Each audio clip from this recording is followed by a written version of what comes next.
ESPN did a poll of analytics staffers around the league about which team was the most analytically driven. So let's take a look.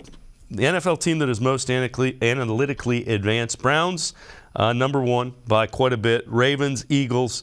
So those are three pretty good teams and pretty good franchises when you look at the Ravens and the Eagles. And you're going to see that as a recurring theme. Which team produces the highest level of analytic work? Browns number one, Ravens number two, Eagles number three. Which team incorporates analytics into its decision making? Browns number one, Eagles number two, Ravens number three. What I'm getting at is this is kind of the way football teams do things now. Analytics isn't necessarily, the negative that everybody thinks. It's what it is it gives you data to make your decisions. And the Ravens and the Eagles are two of the better teams in the NFL right now.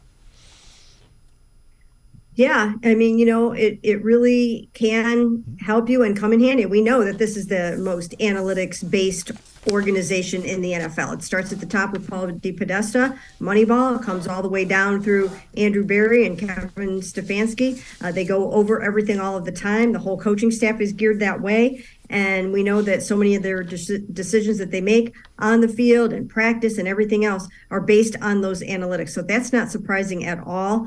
But, unfortunately for the Browns, they don't have a winning record right now. Yep. The other teams do. They hope that they can join those other teams at some point. Right. And the point being, analytics is not something that works counter to football. It kind of augments the football. And so we'll keep an eye on that. And again, there's a lot of reasons. You played the first 11 games with what would be a backup quarterback. There's been a lot of injuries. And quite frankly, they just haven't gotten it done in some close games. That's the reason the Browns sit at 5-7.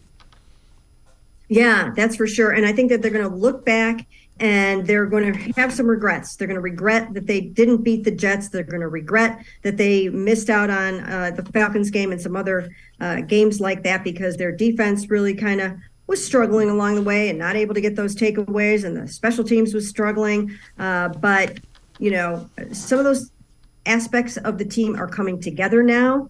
Now they need Deshaun to get up to speed. The problem is it could be too late for the Browns to make the playoffs this year, but they're not saying never just yet.